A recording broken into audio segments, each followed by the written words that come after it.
we go to Bof's, but usually we've had a couple beers, we've had dinner, and you guys are like here at 6:30 when you could actually be eating. So yeah, so that's cool. Thanks for coming. This will be fun. All right. So I'm Tom Enabo. I'm Charles Nutter. You can see my face. Yes, the JRuby Guys. You can see his hat. Yes, a different hat, another hat. All right. All right, so people who work on languages and runtimes are cool. I'm not like saying anything, but we work on a language.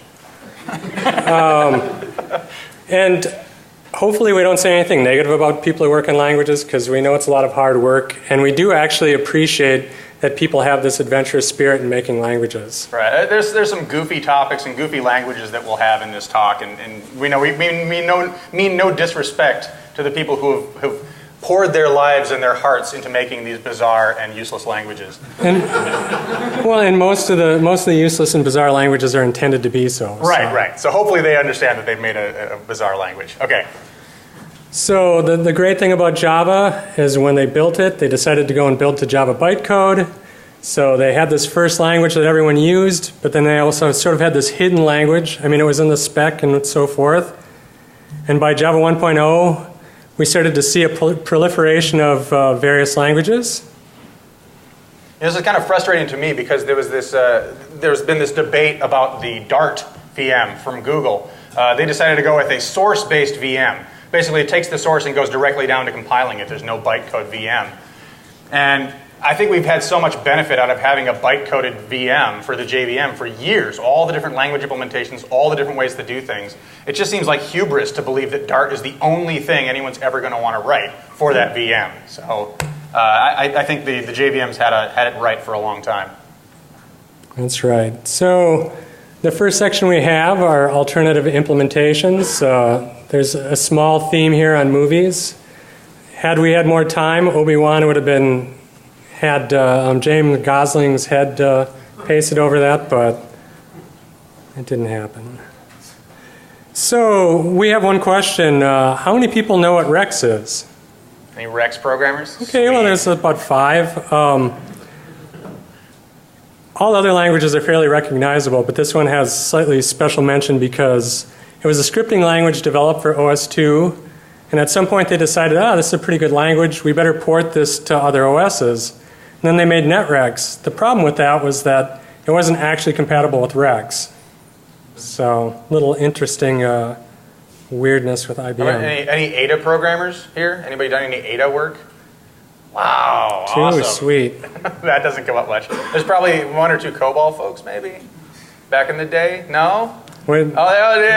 Don't admit it. It took a few seconds for the courage to come out. Awesome. All right. Yeah, so there's a few of the clones that have come along. So now 16 years later, these two are gone.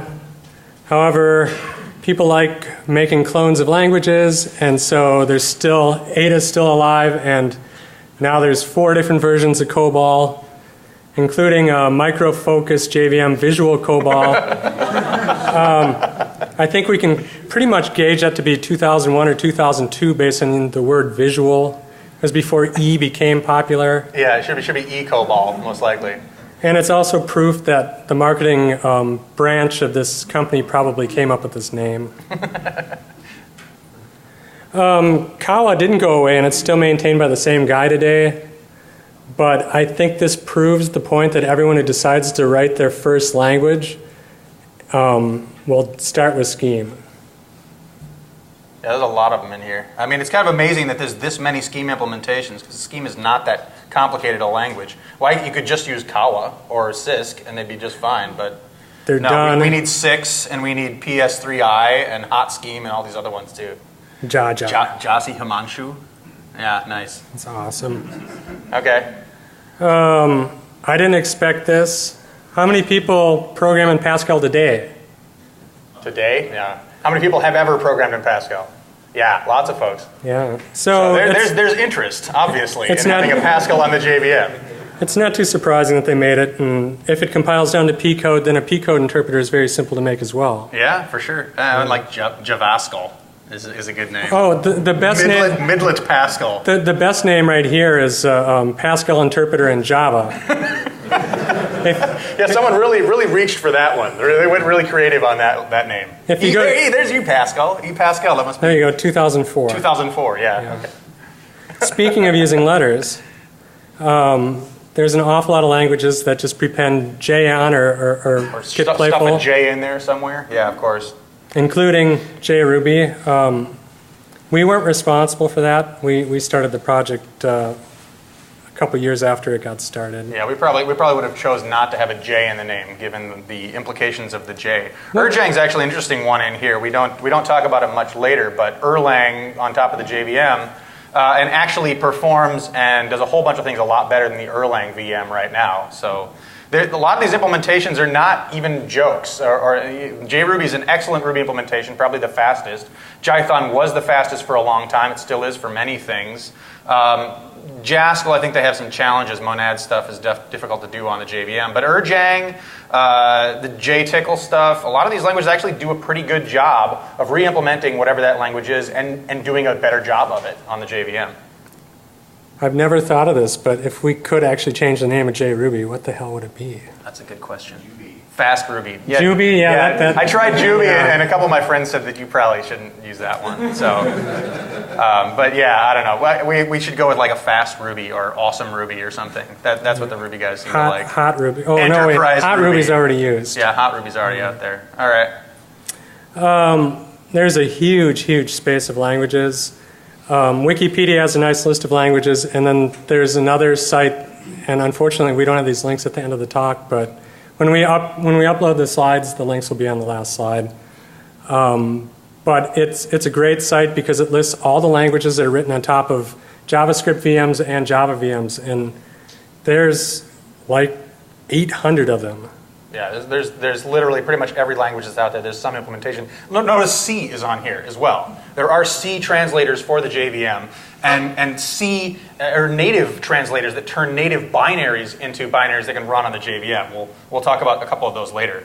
But yeah, there's a crazy amount of languages that all target the JVM, and all because it is a general purpose VM for a lot of these sort of languages. And you know, the JVM only has 800 implementations on it, so we need more clones.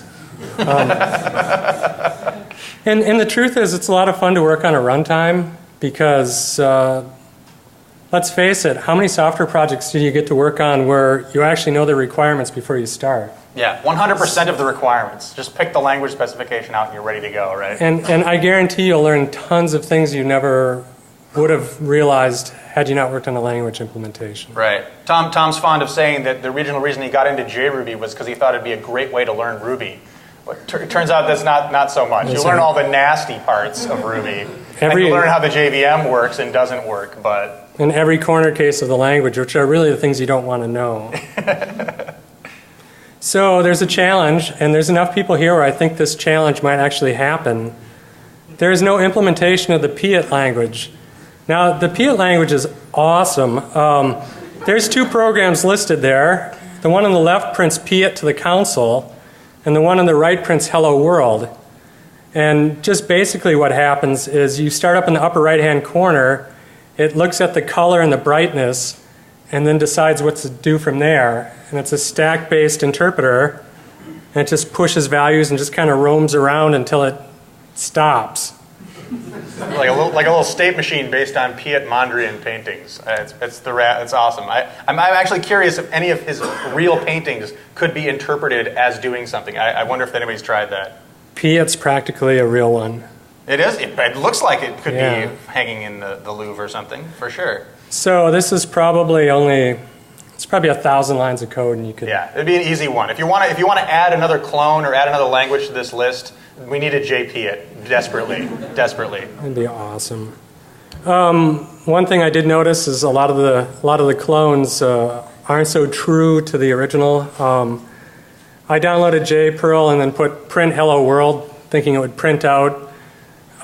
First, it didn't have parentheses and it crashed. And I'm like, oh, okay. So I added parentheses and edge case. Still didn't work. Then I had to go to the website and found out that you have to actually use XML brackets and put JPerl around it to actually have it evaluate, because it was meant for templating.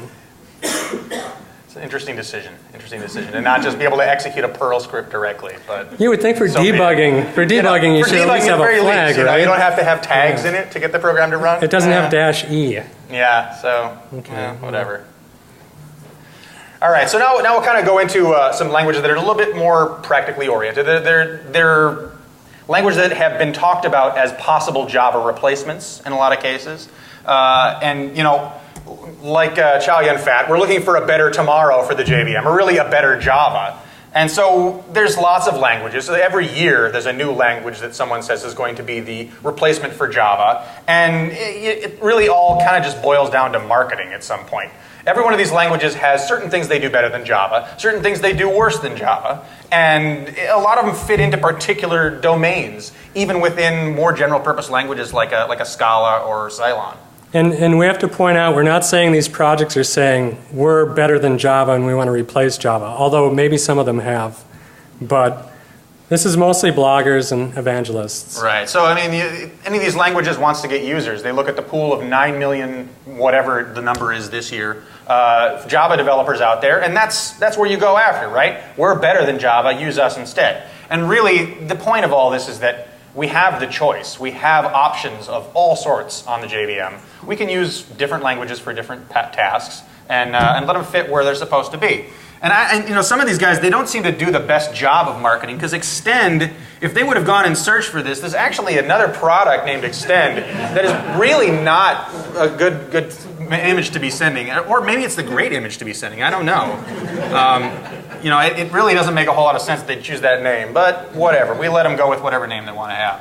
So now our opinion kind of comes into this, and we're interested in what you guys have to say, if you want to tell us afterwards or whatever. But our opinion of what a language would be that could replace Java, or could be a brother of Java and take a lot of those developers away. If this was a real question. If this was a real question, if it actually meant something for something to replace Java, it probably has to have at least some support of static typing.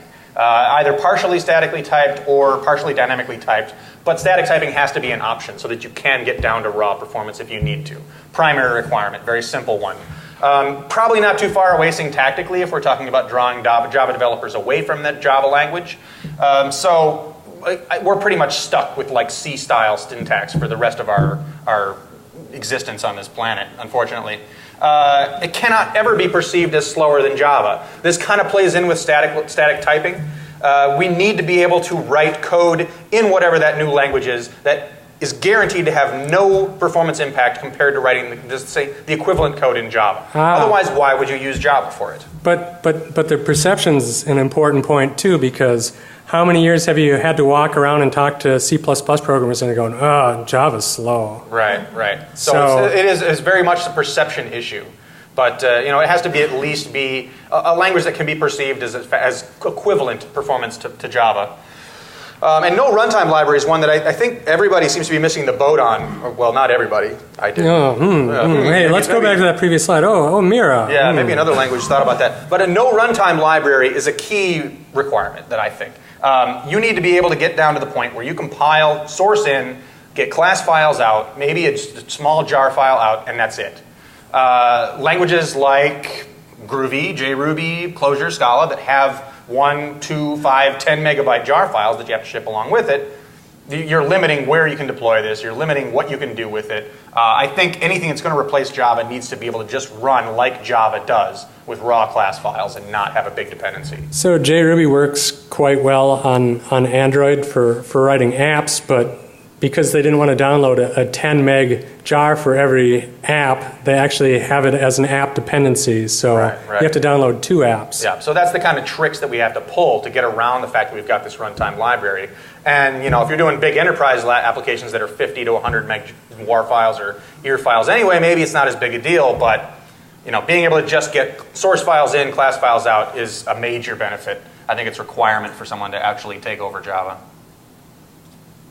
All right, so the general idea here is that it doesn't have to be about one new language that's going to take over. I think over the past couple of years we've realized that there is not going to be a single language that's going to displace all other languages in the JVM as being the primary one, including Java. Polyglot is the future of the platform. Everybody that does anything on the JVM now works with different languages at different times. If you don't, you should come to our talk tomorrow where we talk about why we want to use polyglot, how you wire all that stuff together. And I think that's the future of the platform, is that we are going to have multiple languages. We're going to use Java for what it's best at. We'll use Groovy and Scala and Clojure and JRuby and everything else for what they're best at, and have these mixed systems that actually use the right tools for the right job. Does anyone think that Java's the best language for anything you could ever write? For everything, let's say. Is Java the best language for everything? Of course, nobody agrees with that. Yeah. I mean, Java is really a terrible application language. I was giving some people a chance. I'm not going to give anybody a chance. All right. So we'll talk a little bit more about domain-specific languages at this point. Has anyone seen this movie? We couldn't think of any movie that had the word domain in it, so we just randomly picked one. Is it 4 out of 10 on IMDb? It could be some sick slasher movie. We don't know. Must be great. All right. Anybody doing any processing stuff? Playing around with that? Basically, a domain-specific language for doing some pretty cool graphical demonstrations, graphical visualizations, representations. It's written in Java. It has a nice little IDE sort of thing. It's very easy to write little scripts that will draw fractals, that will draw all sorts of crazy visualizations. We've had some people script it from JRuby. I think there's been some folks who've done Groovy and Clojure stuff on top of processing. But another fun little language. The language itself is not particularly inspiring, but the fact that it's designed around the domain of generating really cool graphics and fitting into a nice little graphical environment makes it kind of an interesting one to play with. And the IDE is pretty nice. And the IDE is pretty nice. I mean, having a language that is has a built-in live graphical IDE for doing graphical visualization stuff is a great way to start. Really easy to play with, and there's at least 1 or 2 books on processing itself and doing visualization and graphics with it. The next one is Drools. It might have been renamed to JBoss Rules, which is a pretty funny name. It's more of a statement than a name, isn't it? Yeah. Not that we work at Red Hat or anything. But we do work at Red Hat. Well, this one kind of brings me back to my college days. It's essentially a logic programming language. You can set up a rule set, throw something in there, it bounces around, and you get a result set back. It's based on being declarative. Let's take a look at the awesome Drools code. Yes. Now, I don't know, I swear there must be another way of writing this without having to persist it to XML, because it feels really old to me. I mean, it's fine, it's just a persistence format, but does anyone know? Any Drools people here? Is there a Drools syntax other than XML? We couldn't find one, so. I thought there was. Is there? Okay, yeah. I know they were working on something to improve it seems like there has to be. I know. Well, why would you use that when you can use XML? Honestly. Yeah. You can use MVEL. MVEL. It's some horrible scripting language. Oh, very nice. Very okay. nice. Yeah, I think they actually do have like some scripting plugins for a couple different syntaxes, but this is like the standard, the baseline for Drools right now. And even in this XML format, you can see that there's Java : that could be Groovy : or another language as well. Right. So you can embed different languages into XML. Maybe you can mix them. That would be pretty cool. Yeah. So this is a definition of a rule. This rule needs to bind to these parameters. If it can bind to those parameters at 1, then it comes down to a set of conditions. If these conditions all fire, then this rule matched, and then it just executes the consequence. Down at the bottom here, this context object gets its state set to find seeding, and then Drools gets notified that the object changed. And now that's going to be used for future rules matches. Right. So like any rule or logic language, you basically can have a whole set of these, a whole network, and feed data into it, and it comes out different sides. And then, of course, the endpoints can feed off into services or a service bus of some kind. And then all you have to do is maintain this XML. It's simple, right? Yeah. So, hey, yeah, we should tone it down on the XML. We said we wouldn't badmouth. Yeah. Well, it's hard with XML. If you're interested in the concept of having rules, just pick up a book on Prolog. Right. We actually we were considering having another XML-based language. Anybody done any serious Jelly programming? There's a couple giggles for people who know that. Jelly was a language. What was it written for? What was the purpose of Jelly?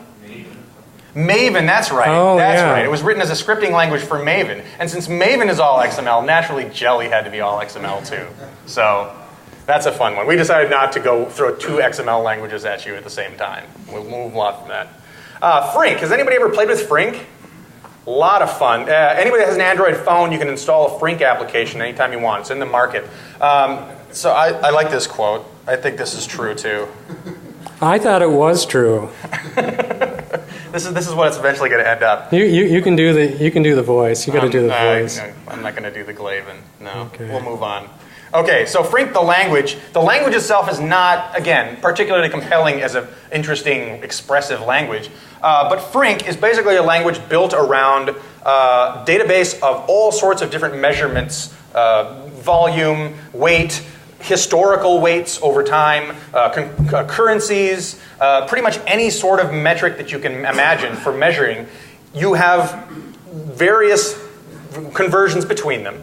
And the Frink language can be used to do very complicated conversions between all of these and calculations based on all these units. So if you wanted to find out what the weight of a pound was in 1745 versus 1836, that's the sort of information that is in the Frink database, and you can do conversions and figure out when somebody talks about in Mary Shelley's Frankenstein that the weight of a head is 7 pounds, is that 7.5 pounds or is that 6.5 pounds? And actually get those sort of calculations out of this. And it's a tremendous amount of different data that's in this. Like I say, if you have an Android phone or if you want to download it, it's a really fun one to play with. And the language is very simple to use. You can do pretty much basic conversions or write all sorts of interesting scripts that will do more complicated conversions between different units.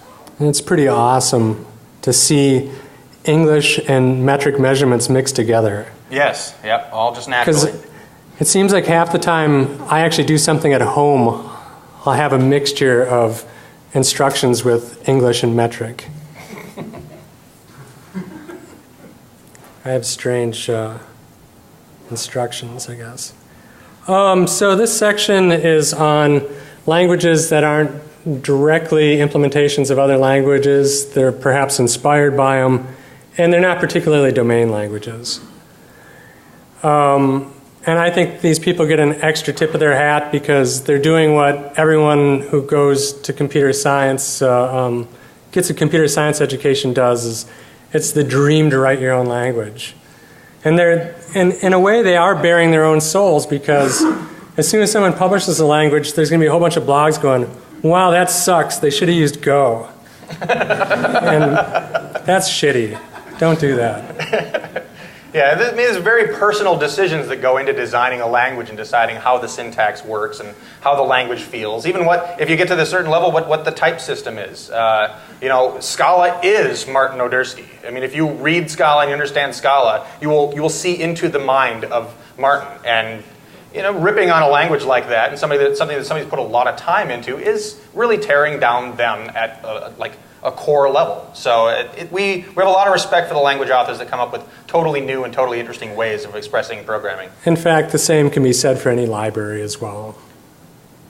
So the first language is Open Action. The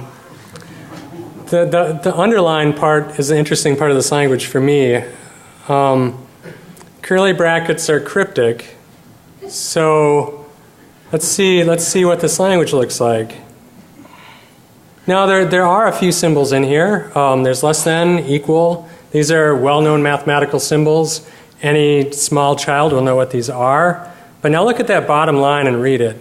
If it is not empty and the result is not canceled, then primes it. I can't decide if I hate this or love it. But it kind of has a COBOL feel to it, doesn't it? Yeah, it but really is sort of a natural language. It's like web or a literate language. I don't know. It's really interesting, and it might be really cool too. I just can't figure it out. We get conditioned to see certain syntax, and then when we see other syntax, we're like, ugh, it doesn't look like my syntax. But isn't that the point of learning a different language? It's actually different and has different uses. You know what I especially like is that every end has to say what it's ending to. It's very XML-like in that way. End if, end repeat, end primes, just to make sure Because, you know, we might want to make sure that they don't actually end the primes. Well, that works until you have 2 repeats. Yeah. Which repeat are we actually ending at this point? Yeah, that's a good one. Ioke is really an amazing language that no one can actually use for anything practical, unfortunately. It's created by one of the JRuby guys, Ola Bini, who worked on JRuby for a long time, and then went off and started creating crazy languages that nobody could optimize in a million years. And that was his point of pride, that no one could optimize Ioke. That was his point of pride. I mean, I'm pretty proud of what we've been able to do for JRuby in optimization, but he convinced me that there was no way to optimize Ioke after just a few short discussions. So it's influenced by IO, Smalltalk, Lisp, Ruby. It's a homoiconic language. It's list comprehensions, this whole concept of a folding language where it's code that writes code that writes code.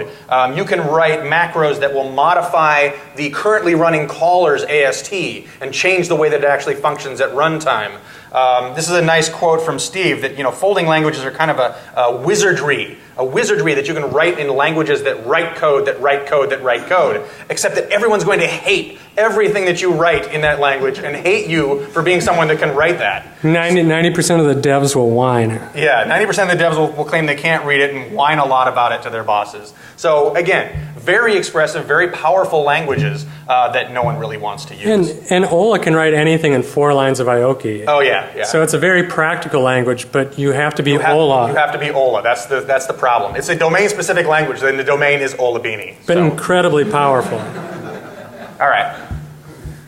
So here's an example of a method in Ioke that has a case statement similar to what we have in Scala, where we've got 0, no more bottles of beer, 1 bottle of beer, and then continue on from that point. It's a very expressive language. Like Ioke, no period for doing method calls. It's all just a space between the value and the method that you're actually going to invoke. I just realized it's the anti-Lisp. Have you noticed that the method's at the end of the list? Yep. So it's like an infix Lisp in a way, which there have been a few attempts at that. But it's a very clean language, and we have our entire bottles of beer in just a few lines of code. And it's, even if you don't know Ioke, you read through this once or twice, and you can kind of figure out what's going on. Ola actually has kind of taken a step back from Ioke at this point to do a language with similar principles, similar design characteristics that is actually practical, called Ceph, with more of a focus on immutability and concurrency, but a lot of the same expressiveness of Ioke, perhaps without some of the crazy unoptimizable features. And to be fair, this was a playground for him. Yes, this was a playground for him to try out all possible most expressive language features that he could imagine in the same language, and then maybe take a step back and put the ones together that are actually working well. So Fantom's something that I hadn't looked at until very recently. This is one of the languages that was on the earlier slide as being a Java replacement, but it does have a lot of things going for it. It really does look quite a bit like Java, and it has some amount of static typing, although it also is partially dynamically typed, or at least you have that option. And it's sort of a kitchen sink. But not a confusing kitchen sink. I think a fairly straightforward one. Right. It's a more conservative kitchen sink than some other JVM languages that seem to include a lot of features. It does a pretty nice job of picking out the ones that are actually directly useful and not too confusing. And it's actually targeted more than the JVM, so .NET and JavaScript. So here's a couple of the more poignant features. It has closures. Huzzah! That's pretty much every language but Java now. It has mix-ins, which are essentially Java interfaces with default implementations, which Java might sort of have that in Java 8 or 9. If you use an arrow instead of a dot, you'll actually do dynamic dispatch, so the compiler won't do a check there, and it'll just throw a runtime error. So it's kind of up to you. Accessors are automatically generated. You can go and mark classes as const, and they'll be immutable. You can do two immutable, and it'll actually make an immutable version of whatever that data structure is. Sort of like a freeze in Ruby. Another key feature here that's not really a language feature is that Fantom has been designed around having its own set of classes, its own string, its own list types. that it can represent uniformly on all implementations. So there's a Fantom that runs on CLR, there's a Fantom that runs on the JVM, there's a Fantom that runs on top of JavaScript VMs, and exactly the same code will work in all of those different Fantom implementations exactly the same.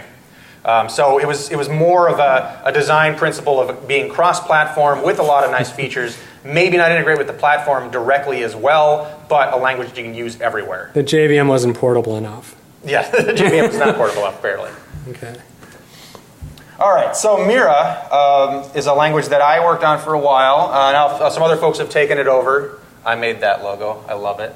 I'll do it one more time. That took me hours and hours and hours.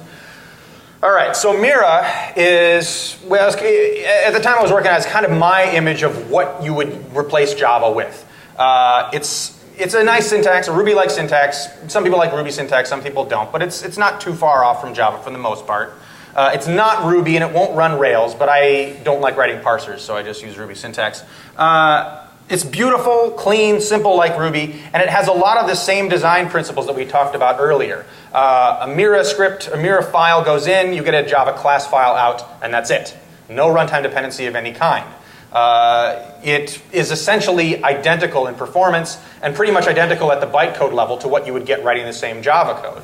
But it ends up being a lot cleaner as a result. So here's our little Java code. We've got some, kind of contrived class here with some fields and some methods, a constructor and whatnot. The same piece of code in Mirah looks basically like this. Borrowed Scala's types declaration syntax and local type inference. We extend that a little bit farther to even do field type inference here. So @name and @number actually get inferred at compile time as being fields of type string and int. And so you don't have to declare them, they just are there for you automatically. A few little built-in things to make it look and feel a little bit more like Ruby. Adder accessor builds the getters and setters for you automatically for those two fields. And then down in the do something here, we've got a runnable that comes in. We've got string interpolation just like we do in Ruby. And then calls can have no parentheses. All the nice little surface level syntactic features of Ruby. But the result is nearly identical at the bytecode level to the Java code we just saw, and has no runtime dependency of any kind. Now, I haven't had a lot of time to work on Mirah, and other people have taken it over, but I still think this is the kind of direction that a Java replacement needs to go. It needs to look at having a much smaller surface area and much less of a distance from how Java works at the bytecode and at the language level. And we'll reiterate that there isn't a Java replacement coming. Sure. Okay. Okay, we always think of this language because back in 2006 we did this email interview, and the guy who wrote JudoScript, it was like he wrote poetry or philosophy, and he's really interesting responses in that interview, and I can't find it now. I wish I could, but what was the one sentence is like, it's the ultimate interface between man and machine. So talk about pouring your heart into a language. I mean, he really poured his heart into designing JudoScript and all the stuff that it can do. And so his idea seems to be that you look at all the things that a programmer, a conventional, or I can't think of the right word, a programmer of today would want to do, and then bake all those things syntactically into the language. And today, by today, it means 2004 or 2003 2006, or whatever it was. yeah, it hasn't. He did that, so. He's got a lot of documentation, so I'm sure it's a very usable language still. And these were the things that he identified. I would say about the only thing that really is missing from contemporary, there we go, I got it. All right. Is concurrency. Concurrency-related items, yeah. Yeah, he's missing concurrency, but he's thought of everything else, and it's stayed mostly relevant. Now, check out this syntax. Well, and the key here is that these are considered language features. These are not libraries you call. He baked support into the language for things like COM and WSDL and other stuff, and XML directly. Long before VB, Visual Basic, or Scala even considered putting XML in as a syntactic feature in the language, he was already doing this. And maybe before LINQ? Maybe before LINQ too, and because that first example there shows kind of a LINQ-like form. Okay, so try JudoScript. Yeah, so the first one, I mean, we're building up, this is doing a copy statement, changing how it's going to filter the files out. So we've got star.java, accept a particular set of files in a particular location, recursively, and then it just does it at that point. Language level feature for doing file manipulation at the file system level. Yeah, the copy one reminds me of Objective-C a little bit. Moving on. So there's a bunch of goofy languages for goofy's sake. The first one's always the one that generates controversy because some people don't like to hear the word fuck, but I have to say it. I'm not going to say BF because people think BFF or something. But it's a minimalist language. The source code's actually the pluses and the spaces and the less than and greater than's on the left. Right. The right is like a basic version of it, maybe? Yeah, those are like comments on the side to kind of show you what those lines are doing.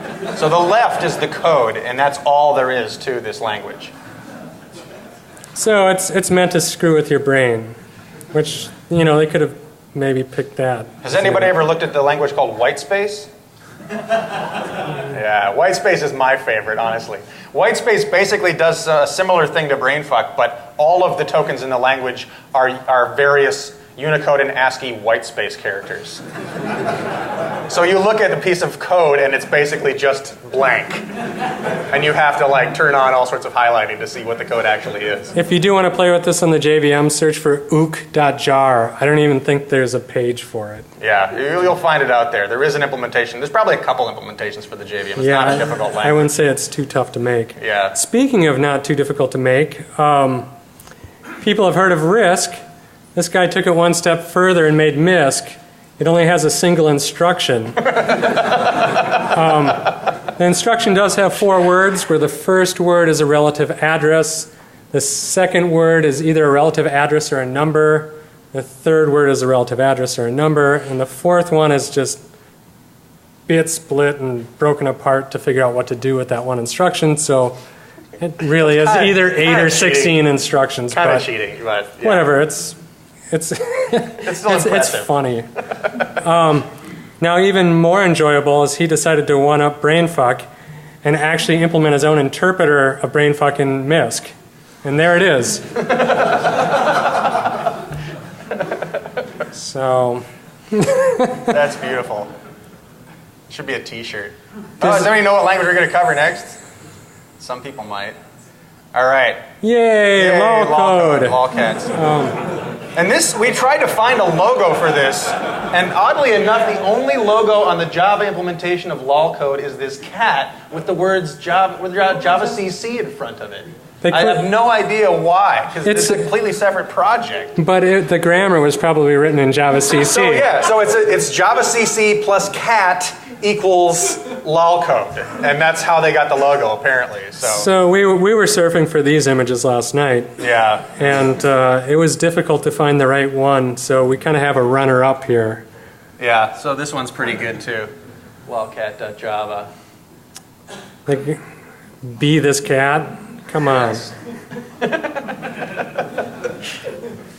Okay. All right. Now my favorite section, because I love low-level wackiness. What about emulators? Emulators for different platforms, native platforms, for example. Well, they kind of count as languages, right? I mean, if you're running a particular processor's instruction set, you've got a particular set of runtime structures, memory structures that go along with it. That's a language in its runtime environment. Well, you can compile any language to that runtime environment. Sure, exactly. So, I mean, it's a low-level language, but it is still a language. So there's a couple emulators that I thought were kind of cool and thought we should probably include in here.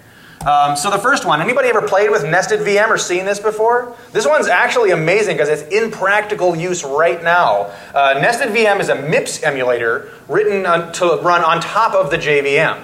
It has a couple different modes where it can convert either source into MIPS binary into Java source that then gets compiled, or a MIPS binary into raw JVM classes that have all sorts of wackiness in them. And this is, like I said, this is actually practically used right now. If you use the SQLite JDBC driver on the JVM, it will attempt to load a native binding, a JNI library that can link in SQLite. If it can't do that, if SQLite is not installed on the platform, or if it just can't load the library for some reason, it actually runs a NestedVM MIPS binary on top of the JVM to do SQLite. And it's only like 3 to 4 times slower than actually running raw SQLite.